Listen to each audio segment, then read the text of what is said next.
Assalamualaikum and good evening, and a very warm welcome to everyone. It is a great pleasure to welcome all participants to this Malaysia-Russia discourse on book review. Today's program provides a meaningful platform for intellectual exchange and cross-cultural dialogue between Malaysia and Russia through the appreciation and discussion of scholarly works. So for today, we have Miss Nadia as our speaker for today. Before we proceed, may I invite you, Miss Nadia, to briefly introduce yourself and share your academic and professional background, and then we can proceed to our book review for today. Miss Nadia, the floor is yours. Thank you so much, Madam Nadia. Good day, everybody. Today we have about 8 participants, as I can see. It's a wonderful day in KL today, Malaysia, and I see there are some people from the Russian community present on today's event. My name is Nadezhda Leshchenko. I'm a PhD student at the University of Malaya, currently studying international economics. And in my past, I am MA of Philosophy and Communications from the North Caucasus University back in Russia. And I'm also an essay writer belonging to the Russian Union of Writers. And my key interest is in the ancient philosophy and philosophers such as Plato, his dialogues, Socrates, and also including, not excluding Marcus Aurelius in his Наедине с собой, the diaries that we will be discussing today. So once again, thank you very much for today's opportunity to present to you one of the major books in the Western philosophy by Marcus Aurelius. I will be presenting to you. Madam Nadia, can I start?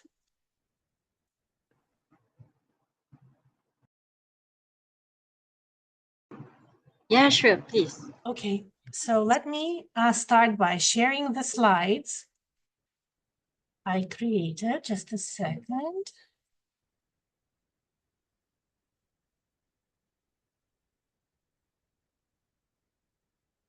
Okay. Can you see my screen right now? Yes, Miss Nadia. Thank you so much. So today we will be talking about the book, one of the top books in the ancient Western philosophy. That is the book. It's not actually the book, it's a diary by the Emperor Marcus Aurelius, his Meditations. We will review the presentation that I created based on actually 3 books. One by Pierre Hardot and his translations of Michael Chase, The Inner Citadel. Another book that I used creating this presentation was the book by Penguin Classics and Martin Hammond with introduction by Diskins Clay. And the last but not the least is the actual book in Russian, Mark Avreli, Наедине с собой. So let's proceed. And I created about 15 slides to share with you today. And mostly, as you will see, these are the text slides. But what I would like us to do today is to practice basically the meditation technique that Marcus Aurelius was introducing in his diaries. So while I will be reading the slides, I suggest if you can afford, like you're not driving a car or doing something important, can you try just close your eyes and listen to the information that I will be reading from the slides? So you actually have the very experience of the inner citadel. So if you can, just close your eyes and listen, the inner citadel. And the first slide is the very quote from Marcus Aurelius' Meditation. Men, he said, men seek retreat for themselves in the country, by the sea, in the hills. And you yourself are partially prone to his hearing. But all this is quite unphilosophic. When it is open to you at any time you want to retreat in yourself, no retreat offers someone more quiet and relaxing than that into his own mind, especially if he can dip into thoughts that much put him at immediate and complete ease. And by ease, I simply mean a well-ordered life. So constantly give yourself this retreat and renew yourself. The doctrines you will visit there shall be few and fundamental, sufficient and at one meeting to wash away all your pain and send you back free of resentment and what you must rejoin. These are the words of the very emperor Marcus Aurelius from the 4th book, 3rd chapter.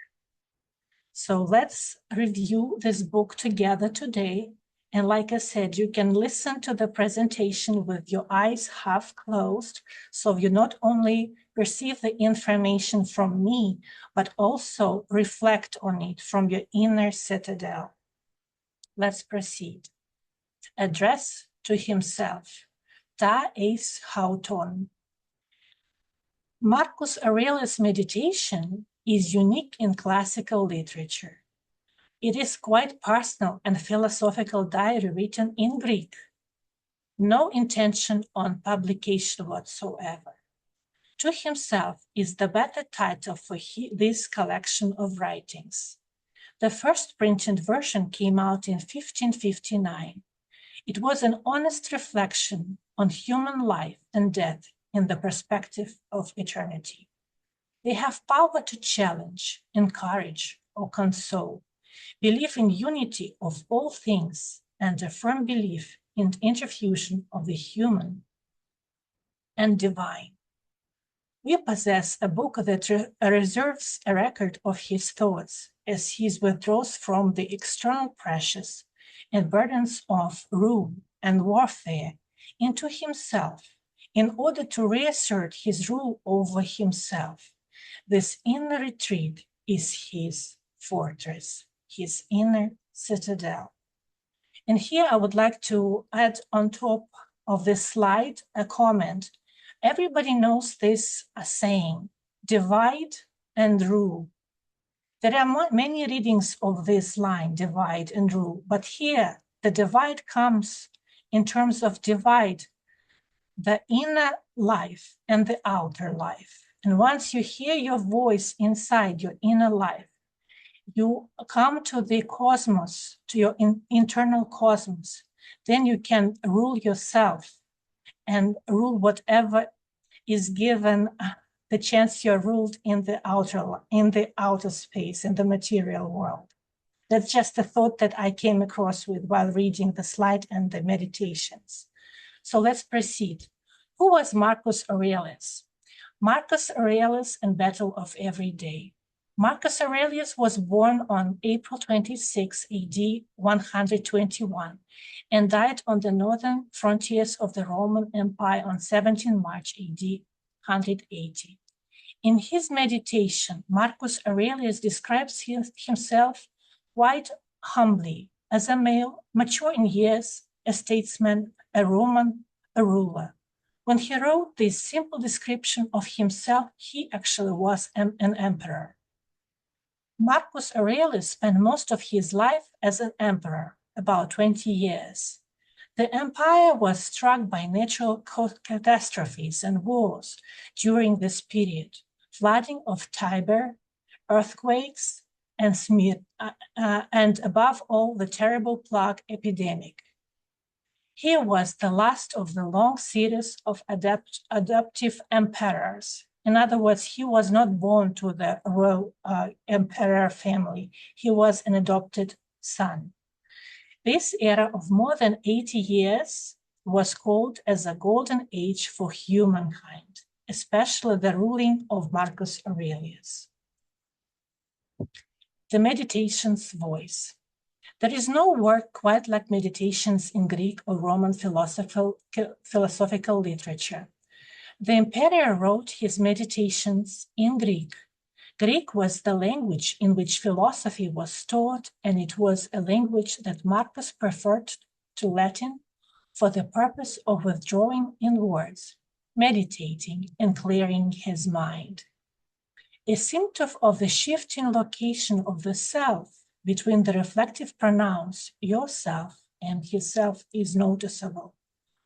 Most often we hear Marcus addressing his weaker nature, but on occasion we can hear the voice of others, the idle prayers to the gods he corrects, and the vain lamentations of mourners. Occasionally he addresses an imaginary interlocutor, sometimes rudely. In Book 11, we can overhear Epictetus and Socrates in brief exchanges with anonymous interlocutors. The emperor even dismisses another voice from without, the speaker of his sense impressions as it breaks in on his solitude. There is much more than inner dialogue to be found. There are long reflections on duty, virtue, the place of human rationality in the scheme of the universe, the kinship of all mankind that has its source in human rationality, the sights humans inhibit and the polis of higher Sita or the other world of the universe, the God within and the gods without, the purposefulness and cohesiveness of the universe, providence, the nature of anger, death, and regret, and epigrams, aphorisms, and quotations that seem to come from a book of commonplaces. Was Marcus Aurelius the philosopher? Marcus was recognized as philosopher by his contemporaries and later generations. He gained the title of philosopher after his death. Marcus is unmistakably a Stoic, yet he himself never proclaims his allegiance to Stoicism. When Marcus was writing the Meditations, he did not invent anything new. It was enough for him to formulate the fundamental principles of the school he was in favor of supporting his lifestyle with. As emperor, Marcus concerned himself with the 4 philosophical schools in Athens: the Academics, the Peripatetics, Epicureans, and Stoics, and treated and funded them all on an equal footing. His philosophy was never sectarian. His beliefs, dogmata, are at hand to effect in inward therapy and to confront an emergency like the ready instruments of the surgeon. Philosophical 4 cardinal virtues. For Plato and the Greek philosophers who followed him, including Marcus Aurelius, there were 4 cardinal virtues, and they are prudent self-control. In other words, you can control only yourself primarily. Practical intelligence. In other words, you practice what you preach.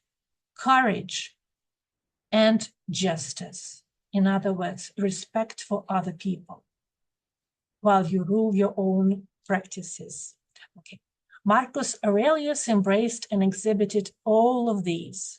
In antiquity, a philosopher was someone who lived like a philosopher, that is, he who led a philosophical life based on these 4 cardinal virtues. So, what is that can escort you in order to protect you in this life, asks Marcus Aurelius in his second book, verse 17:3. Only one thing, he says, philosophy. For the ancients in general and for Marcus Aurelius, philosophy was, above all, the way of life. The Stoic emperor. The word Stoic has 2 meanings. It describes a member of the school of philosophy Zeno founded in the painted Stoa, and person who represses his emotions and desires, is indifferent to pleasure or pain, and is enduring. It was the example of Socrates, who had been executed in Athens in about 399 BC, that inspired Zeno and many ancient philosophers to live The Life of a Philosopher. An enduring mirror, meditations in the Western world and in Russia. The most continuously read philosophical texts never intended for publication. It was a private journal that became a universal guide. Read by Renaissance princes and modern presidents like Frederick the Great, Bill Clinton, and Nelson Mandela, all named it formative. Adopted by military commanders, athletes, and CEOs as manual for leading under pressure and uncertainty. Foundational to modern cognitive therapy, the Stoic discipline of separating or dividing what can be controlled from what we cannot control. Thought today in philosophy departments, leadership programs, and officer training academies worldwide. Its paradox is in its power, written by the most powerful man on earth as an exercise in personal humility. Not just a book about Stoicism, a book about remaining a human under pressure, which is why it speaks across every era. And now talking about meditations in Russia, a history of translations. 1738-1740, the first Russian appearance. Sergei Volchkov, secretary of the Imperial Academy of Sciences, translated from German, not the Greek original, partial and indirect, but historically significant. 1882, first full translation directly from Greek by Prince Leonid Urusov, published in Tula, reprinted 6 times before 1914, a measure of its resonance in late Imperial Russia. Urusov was a close associate of Leo Tolstoy, who read and deeply admired the translation, linking Marcus Aurelius to Russia's own great moral tradition. 1895, new translation by Krasnov, К самому себе, to himself, St. Petersburg. 1914, the Rogovin translation, Наедине с собой, Alone with Oneself, published in the prestigious Monuments of World Literature series, the most scholarly pre-revolutionary edition. 1985, Soviet-era landmark, academic translation by Gavrilov in the Literature Monument series, with full philosophical commentary by Estonian scholar Jan Und. Russia has one of the richest reception of histories of meditations outside Western Europe, nearly 3 centuries of continuous engagement. Academic legacy in Russia. No single school is devoted exclusively to meditations. This is true globally. The scholarship lives within broader classical and philosophical disciplines. The primary center in the development of classical philosophy, St. Petersburg State University, home of Alexander Gavrilov, whose 1985 academic translation and monograph, Marcus Aurelius in Russia, remain the golden standard of Russian scholarship. Gavrilov simultaneously held a senior position at the St. Petersburg Institute of History, Russian Academy of Sciences, where he led the group for the history of the ancient world. At Moscow State University, Stoicism is studied within ancient philosophy. Stolerov's foundational work on Stoa forms the interpretive backdrop of Russian meditation scholarship. Rudayan University in Moscow has published dedicated philosophical analysis of meditations, including existential phenomenological approaches. The dominant contemporary Russian academic lens reads Marcus Aurelius through Theocolt, Care of the Self, and Hadot, spiritual exercises, treating meditations and practice and not a doctrine. Once again, treating meditations as practice, not a doctrine. Leo Tolstoy personally printed an affordable edition for the Russian people, creating a popular moral readership. alongside with academic one, a translation that persists till today. Russia's relationships with meditations has always been as much spiritual as scholarly, which is its distinctive contribution to the global reception of the text. By this slide, I pause my presentation, and I would like for us to share our personal reflections on the Meditations by Marcus Aurelius.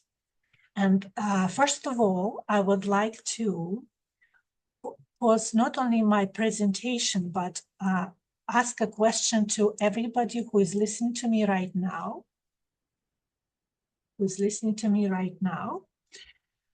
Have you read Meditations by Marcus Aurelius? Is there any person in the room right now who have read the book already or started to read the book already and is eager to share his or her reflections on the book?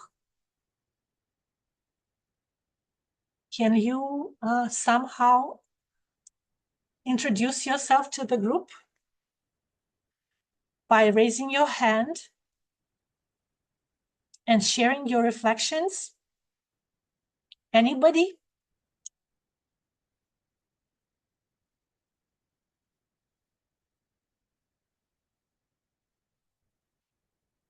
Okay, then I will proceed with my presentation because I actually have prepared some reflections for you today.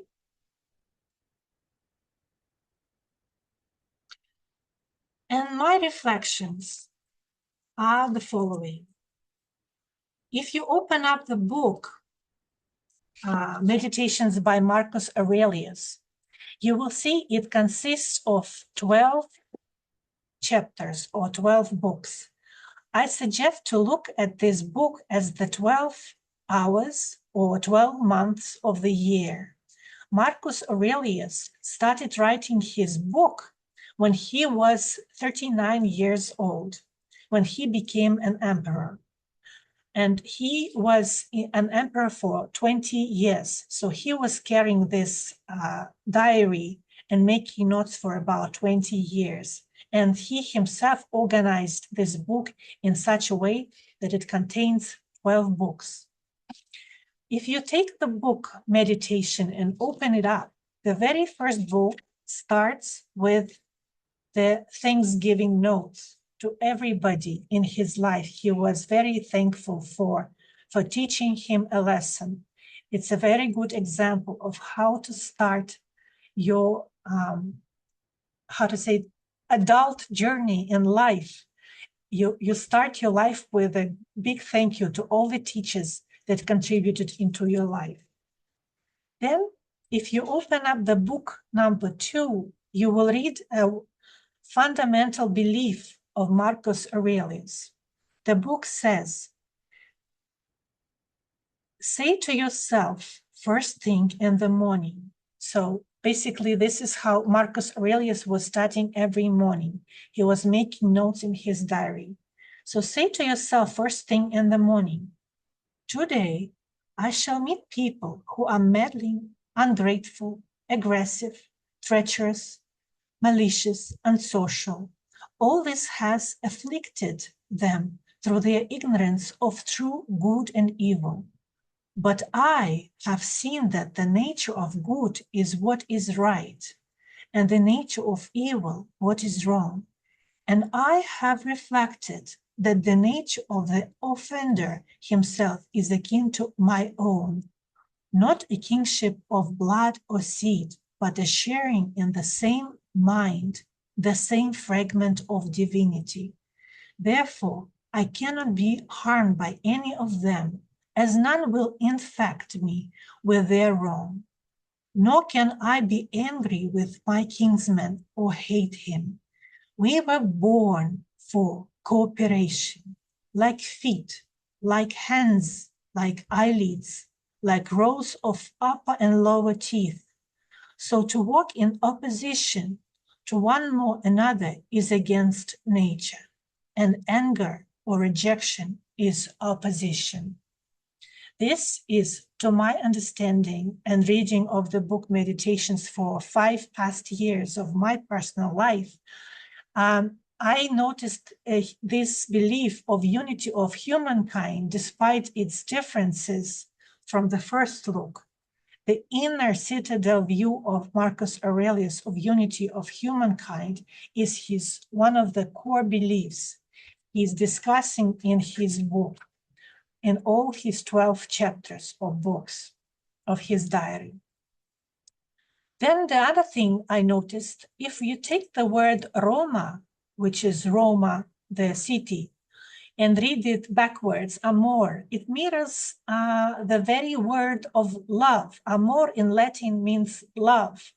In other words, if we take love as the prime base of our cosmos, it creates a wonderful story of macrocosmos, mirroring itself in microcosmos, which is Roma, amor and Roma.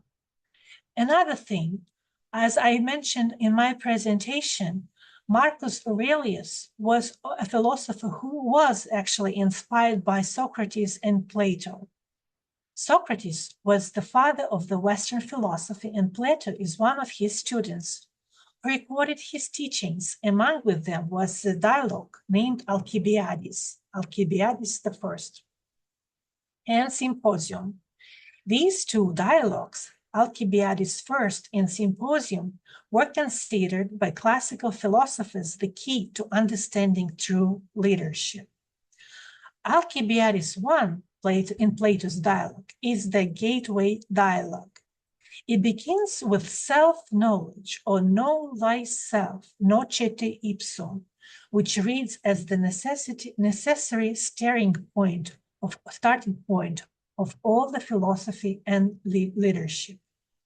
Before the soul can ascend toward the one, which is summum bonum, it must turn inward and recognize itself for what it truly is. Symposium was positioned near summit, particularly Diotima's speech, which introduces a precise map of the soul's journey to its source. Why this matters philosophically? Because love and self-knowledge as the twin engines of philosophy, rather than, say, dialectic or political virtue. The dialogues become less about argument and more about transformation of the soul and the mind via the inner citadel, which was practiced by Marcus Aurelius. And this will be my last slide for today's presentation. It is a well-known fact that Plato took some of ideas from ancient Egyptian belief systems. And this is the reason why I brought up this very first pyramid from Saqqara into this slide to demonstrate to you the Scala Amoris. Scala Amoris, the ladder of life. This very pyramid in Saqqara has 6 steps, which in Plato's Symposium, the path to summum bonum, the highest good or ultimate beauty, is described as a spiritual journey of the soul, which is known in the Western philosophy as Scala Amoris, the ladder of life. It is recounted by Socrates through the teaching of the priestess Diotima. This process involves 6 distinct ascending steps. So the first step of the soul, turning inward and knowing that thyself or itself, is to love truly love a particular body or something that is out in the material plane. The second is love for all beautiful bodies, in other words, appreciation of the beauty itself in the material expression. The third level of ascending is the love for beautiful souls, that is, you feel the beauty inside. The fourth, love for beautiful laws and institutions, those that direct us to the truth, love, and appreciation of the beauty. The fifth is the love of the beauty of knowledge. In other words, it is indeed philosophy. And the sixth is the actual culmination, or in other words, practicing the knowledge, practicing what you know of the beauty. The sixth, the culmination, is the final step, is a direct vision of the absolute, eternal, and unchanging form of beauty.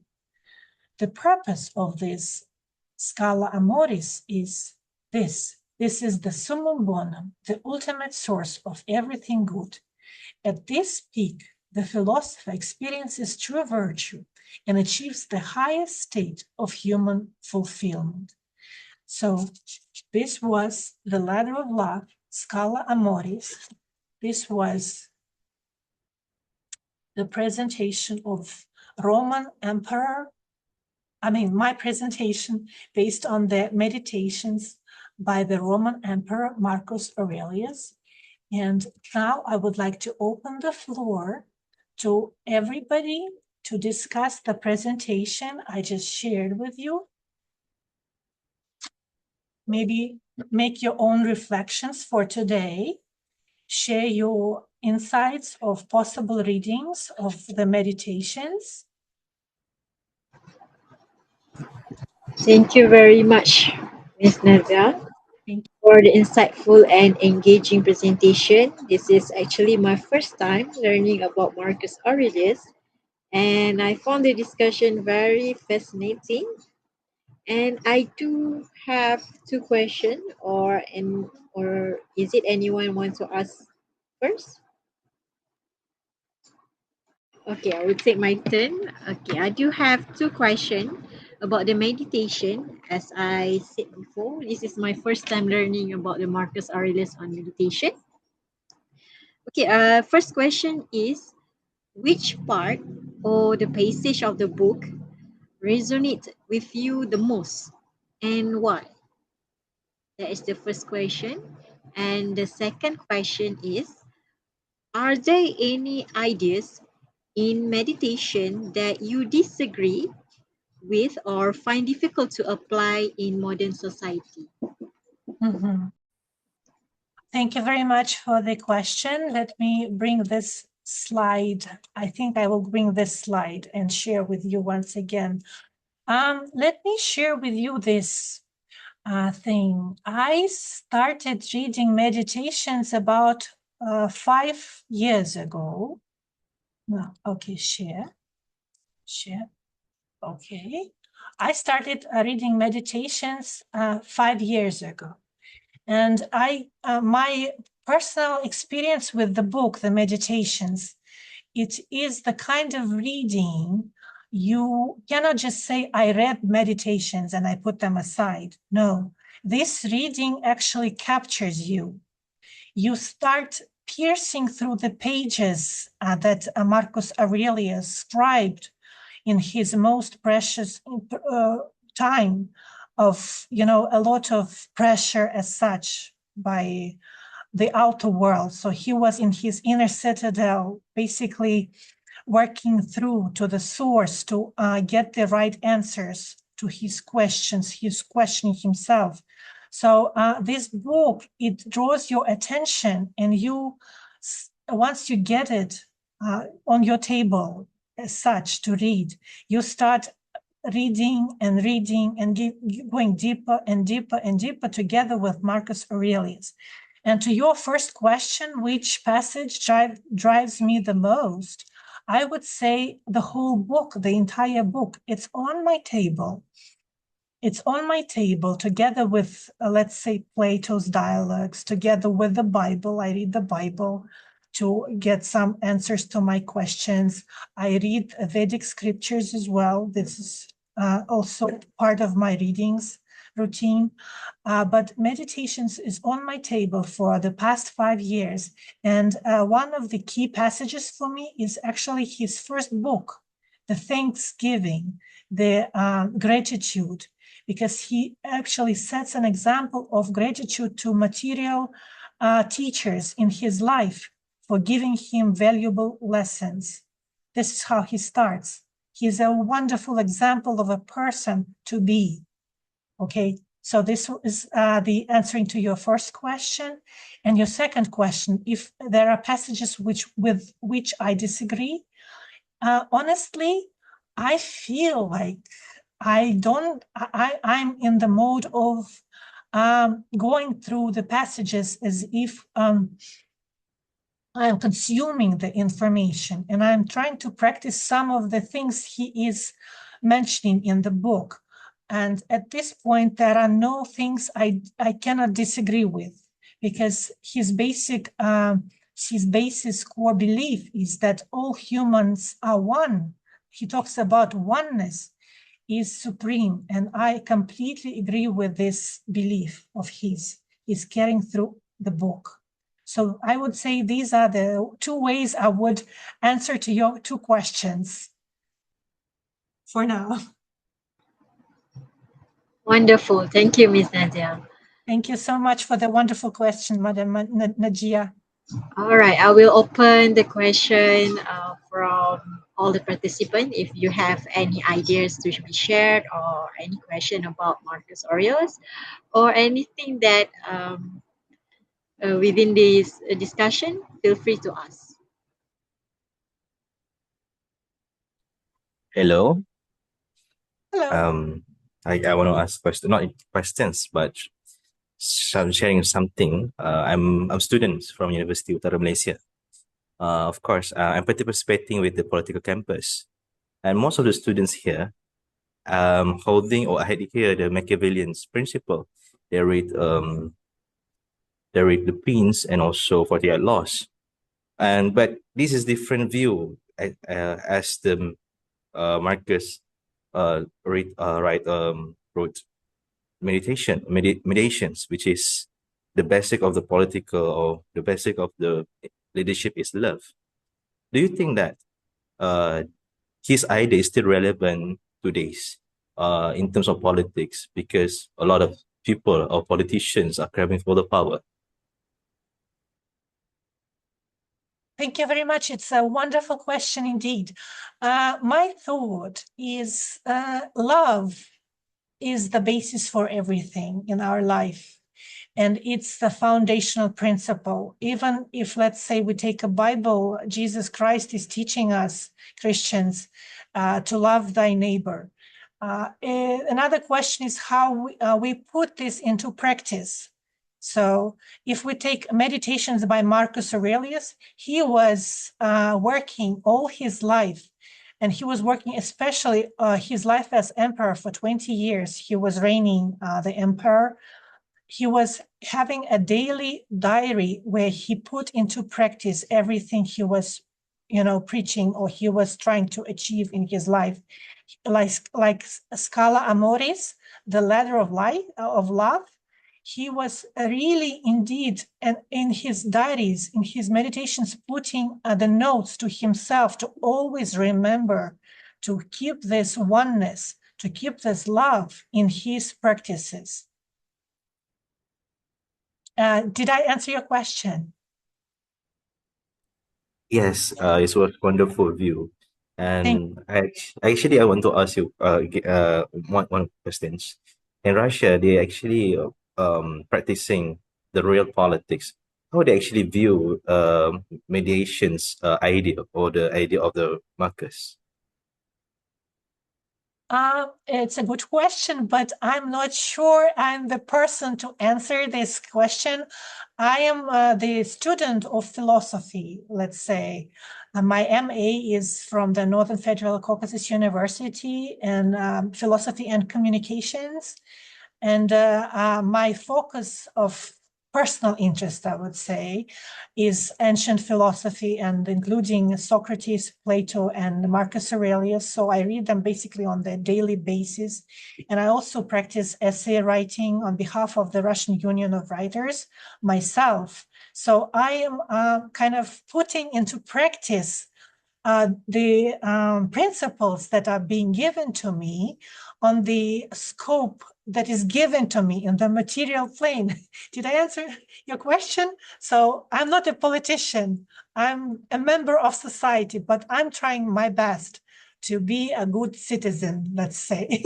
The citizen of the world, I believe. I hope so. Bringing Thank you peace so. and unity, Thank you. you know? Thank you so much. I love the answer. Thank you. Thank you.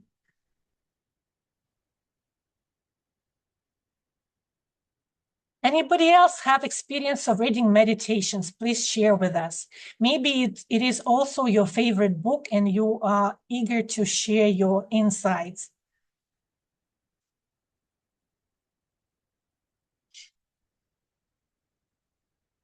Hello, Miss Nadia. I'm Leah from University Science Malaysia. Can you hear me? Yes, perfectly, Leah. Okay. I haven't read this book, but thank you for your presentation. It's really wonderful. So I have an interesting experience about meditation, and I would like to ask your thought about meditation. Well, I think we probably have different notion of meditation. For example, when I was in the UK, I shared the same office when I did my PhD. I was with my friend from India.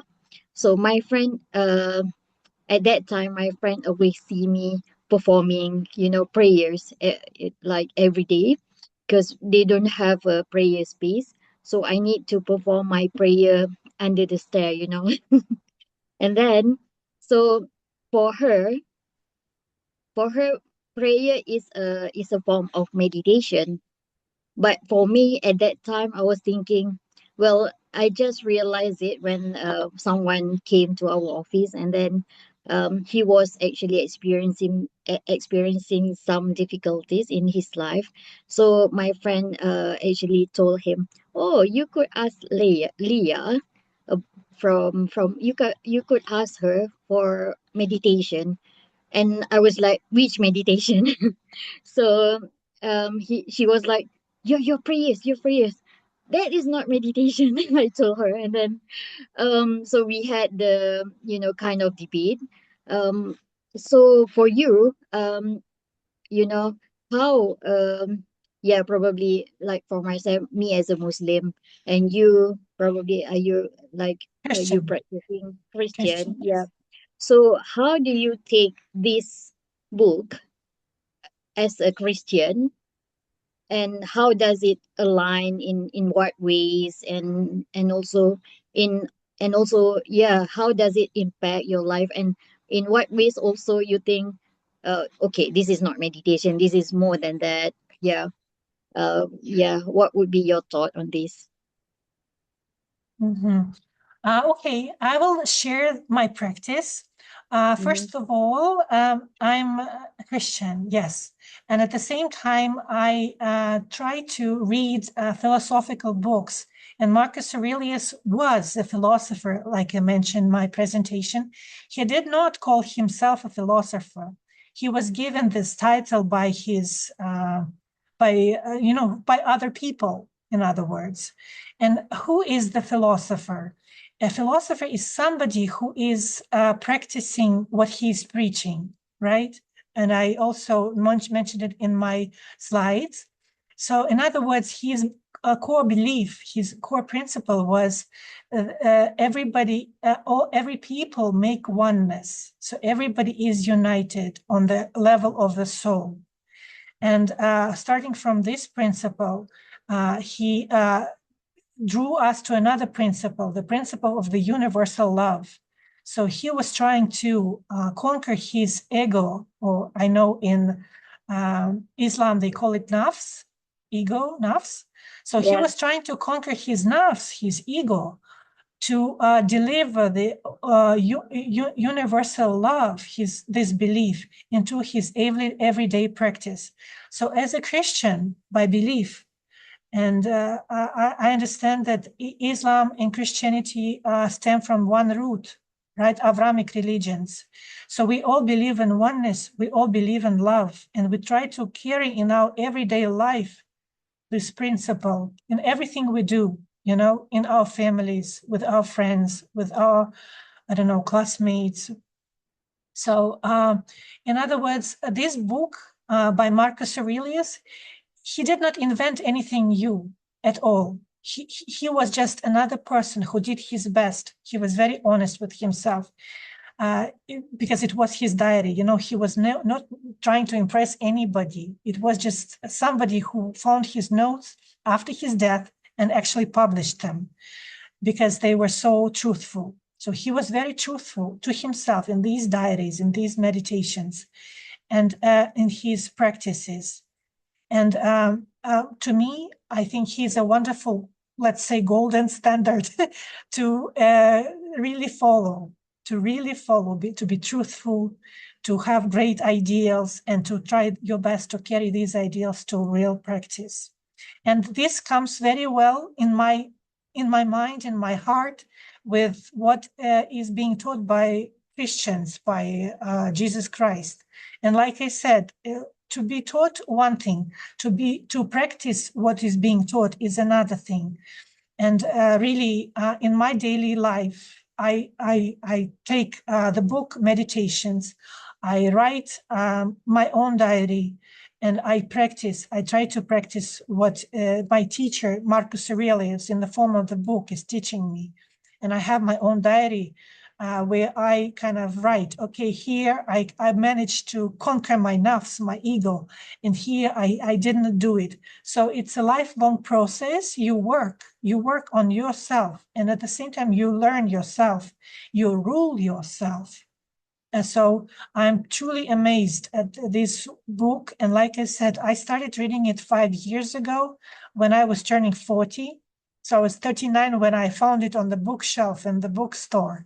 So, and ever since then, I was amazed by this book. I'm reading it, and it does not compete with the Bible. It does not compete with my belief system. It is truly supporting it, truly supporting it.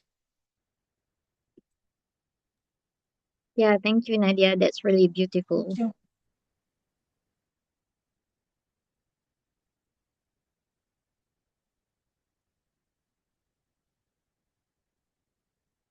Any other questions? Or maybe reflections?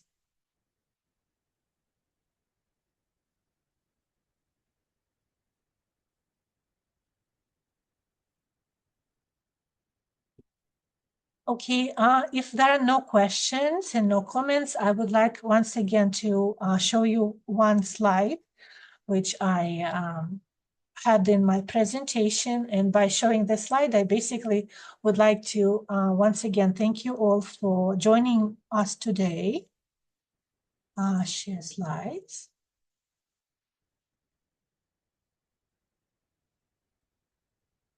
Okay. I would like to note the slide with which I started my presentation today, the inner citadel. The inner citadel. This slide shows a wonderful picture of the girl. She has her eyes closed. She's in the mode of turning her mind to herself. She's meditating, and she's turning herself inward to the inner citadel. And basically this, I think, slide, this picture and this quote from Marcus Aurelius about just turning your mind from the outer world inside your world, into your cosmos, helps you to put yourself as a person in order. And also, it's a wonderful practice to have a diary and put on your daily practices what you achieved today as the person, as the representative of oneness, right? The one law of love in this material plane. So to me, it's a wonderful idea to have a diary and to have this book next to me, Marcus Aurelius Meditations. Thank you so much for sharing today's time with me, reviewing this book. And once again, I hope we'll have more sessions scheduled. Maybe we will continue reading this book, or we will take another one, like Plato Dialogues, or some other book. Maybe Dr. Alinor would suggest for us to review. But at this moment, I would like to thank you very much for the time, for your patience, and for your listening to my presentation. Thank you. Thank you, Ms. Nadia. I would like to express my sincere appreciation to our distinguished speaker for today, Ms. Nadia, for the insightful presentation. As we come to the end of today's book review, I would like also to thank all the participants for your present and active engagement. We hope that today's discourse has inspired all of us to further explore philosophical works, Marcus Aurelius, or any kind of philosopher, and continue engaging in meaningful intellectual discussion. With that, I would like to officially conclude today's Malaysia-Russia book review session. Thank you once again, and I wish everyone a pleasant evening. Thank you and goodbye.